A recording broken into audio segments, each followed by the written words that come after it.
किसी गांव में एक बार घोषणा हुई कि भगवान सभी को सेब प्रसाद में देने आ रहे हैं। गांव के सभी लोग बड़े उत्साहित थे और भगवान के दर्शन के लिए तैयार होकर लंबी कतार में खड़े हो गए। उनमें एक छोटी बच्ची भी थी जो पहली बार भगवान के दर्शन करने जा रही थी। वह बेहद खुश थी और भगवान से मिलने तथा उनका प्रसाद, एक बड़ा और सुंदर सेब पाने की कल्पना में मग्न थी। आखिरकार प्रतीक्षा का समय समाप्त हुआ। भगवान ने अपनी दिव्य उपस्थिति दी और सभी को बड़े प्रेम से प्रसाद में सेब देना आरंभ किया।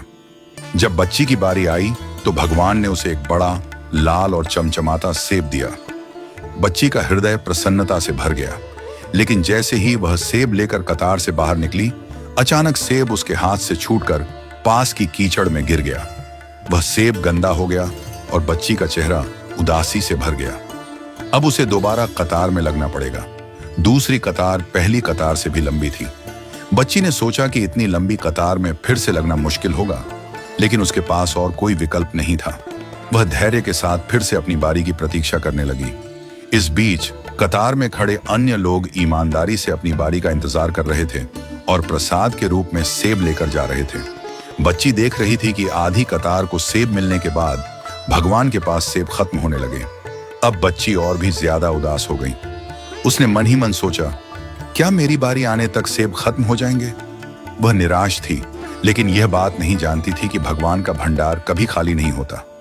जब अंततः उसकी बारी आई तो भगवान के पास सेबों की नई टोकरी आ चुकी थी। भगवान ने मुस्कुराते हुए उसे फिर से एक बड़ा, सुंदर और लाल सेब दिया। इस बार भगवान ने बच्ची से कहा, पुत्री, तुम्हारा पिछला सेब एक तरफ से सड़ा हुआ था। वह तुम्हारे लिए उपयुक्त नहीं था, इसलिए मैंने ही उसे तुम्हारे हाथ से गिरा दिया।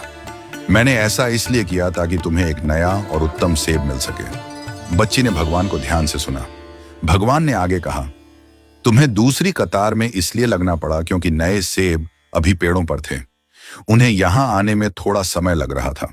तुम्हारी प्रतीक्षा तुम्हारे लिए सर्वोत्तम प्रसाद लाने के लिए थी। भगवान की बातें सुनकर बच्ची का मन संतुष्ट हो गया। वह नए सेब को पाकर बहुत खुश हुई और भगवान का धन्यवाद कर वहां से चली गई। यह कथा हमें सिखाती है कि अगर हमारे किसी काम में विलंब हो रहा है तो उसे भगवान की इच्छा मानकर स्वीकार करें।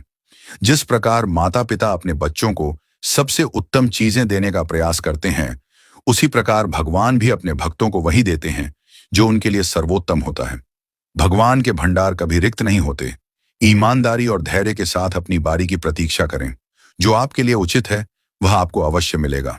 हर देरी के पीछे भगवान की कोई ना कोई योजना होती है। इसलिए जीवन में जो भी हो उसे विश्वास और धैर्य के साथ स्वीकार करें, क्योंकि अंततः भगवान आपके लिए वही लाएंगे जो आपके लिए सबसे अच्छा है।